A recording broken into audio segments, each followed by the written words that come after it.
Okay, so we're doing really well here. We've got our pizza card here, but what if we've got multiple pizzas that we want to display in our app? Well, if we've got maybe two or three, we could just kind of copy and paste that code that we've already written, and then it would just render multiple of the same kind of elements to the app. That will get a bit tedious though. And not only that, but we could have two pizzas, we could have 10 pizzas, we could have a million pizzas, we don't know. So we need to write some code that will kind of deal with that expanding and contracting list of pizzas. So what we want to do is make a couple of changes to our card here and the pizza index as a whole to make it so that we can easily make duplicate and kind of different pizza cards. So the first thing that we want to do is go on into our components folder here and create a pizza card.js.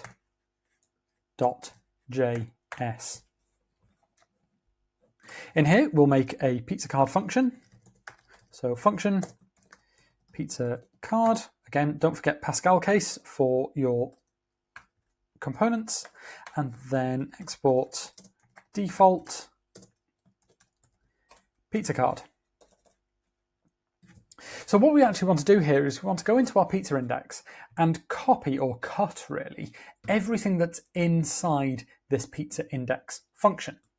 So I'm just going to copy from line 2 or highlight from line 2 all the way down to line 40. These may be different for you, but just make sure you're copying everything that's inside the curly brackets of the function.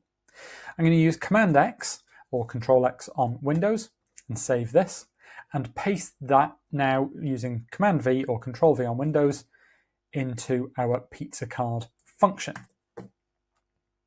And you'll notice that our pizza card has actually disappeared from the front end. Well, that's because we've not imported it into our pizza index. So in here, in the pizza index, I'm going to return. And what do we want to return? Well, we want to return this pizza card here, which means that we're going to have to import it. So we will import pizza card from /pizza card. And here I'm going to return one pizza card, just like that. So if we save that now, brilliant, we get our Hawaiian pizza again. Let's go ahead and just make a few more of those. So I'm going to put my cursor in here, and then I'm going to use Option or Alt on Windows, Shift and down to copy a new one down. Of course, we're getting that error. So let's go ahead and wrap this in a JSX fragment. I'm just going to put my cursor into the top pizza card here, and then use Shift and down to highlight the two lines, and then use Option or Alt on Windows and up to move that up. I'll then use Option, Shift and F to format everything nicely.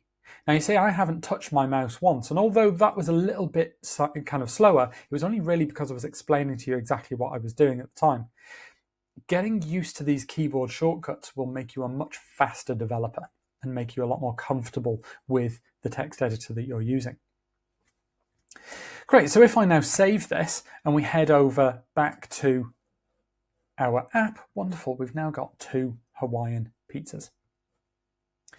So over here, the only thing that I would say is that whilst we're rendering out these pizza cards, they are kind of just stacked on top of each other. Well, we can use a bit of Bulmer magic here. And what we can do is we can make these JSX fragments into sections.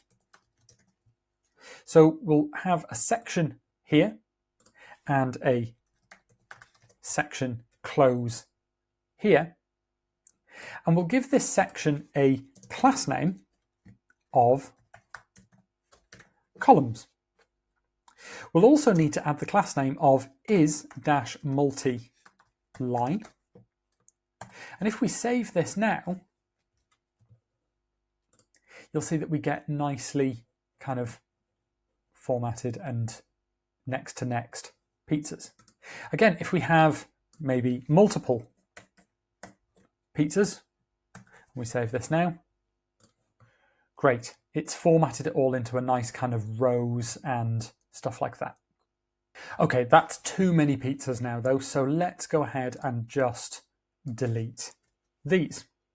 Now, the text accompaniment to this video, there is a variable in there with an object that, or it's actually an array of objects that contains a couple of pizzas. What I want you to do is I want you to go and copy and paste that into this pizza index file. I'm going to go and do the same here. So just copy that, and I'm just going to paste it into our function here. Ooh, no, you don't want that. We want to copy and paste this pizzas here. So what we want to do is kind of iterate over this array. Now, while there's only 2 pizzas in here at the moment, when we're pulling it from an API, there could be 10, 50, 100, whatever. What I want to do is iterate over this array, and for each of these, I want to kind of output one pizza. I want to create one pizza card. So let's go ahead and do that. Now in React, it's very common to see people use the map method. So inside our section here, I'm going to put some curly brackets.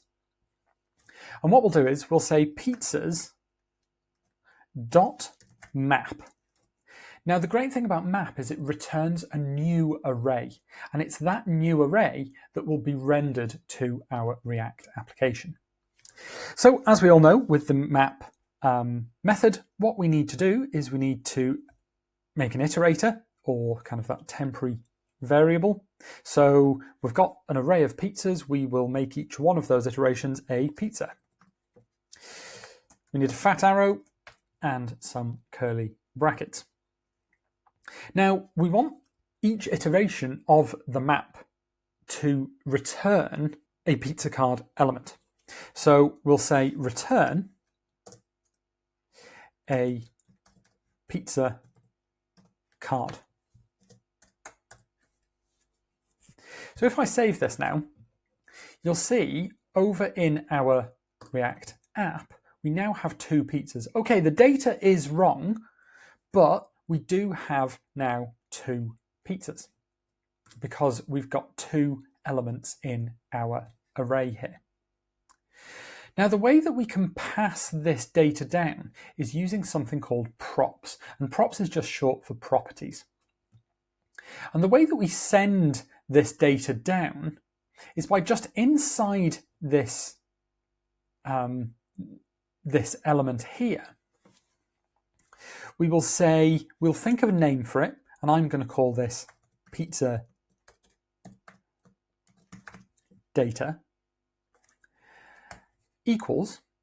Now, this can be kind of anything. We can, very often you'll see people sending a string of, you know, something down. Maybe we've got a class that we're handing to this element here. But we want to send down some kind of JavaScript, a JavaScript object.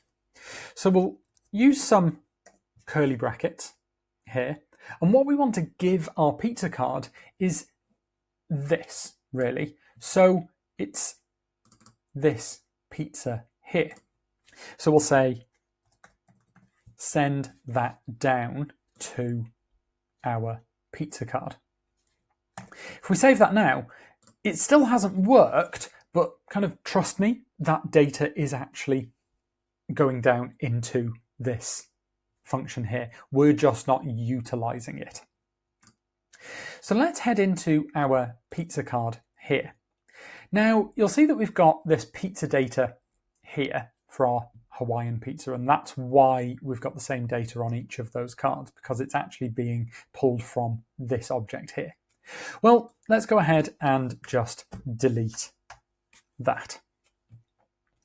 Now, what we want to do is we want to grab hold of that prop. And the way that we do that is we go into our parentheses on our function, we add an object. So what we're doing is we're destructuring an object. And we add the name of the prop that we've sent down into this function.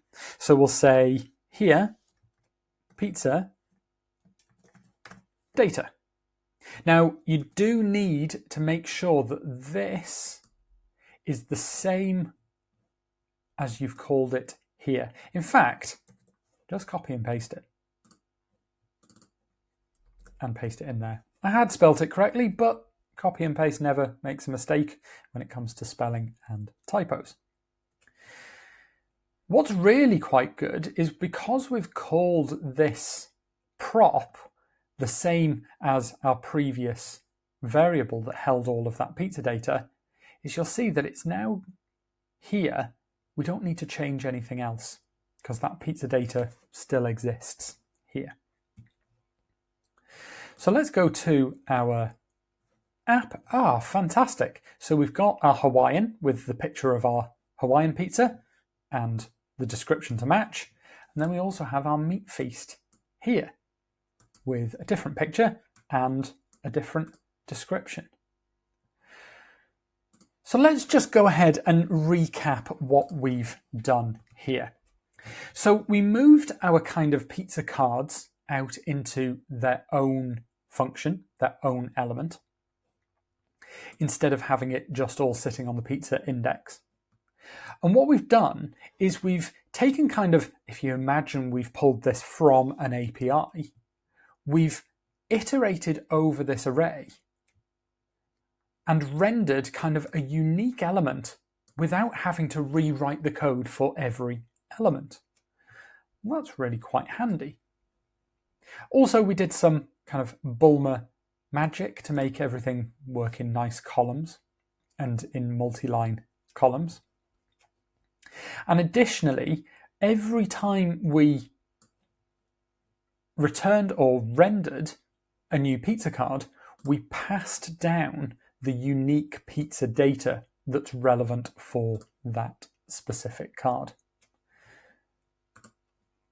We were able to grab hold of that here in our function. We destructured the object, and we were able to then use that to, create the name H4 and put that data into the class names.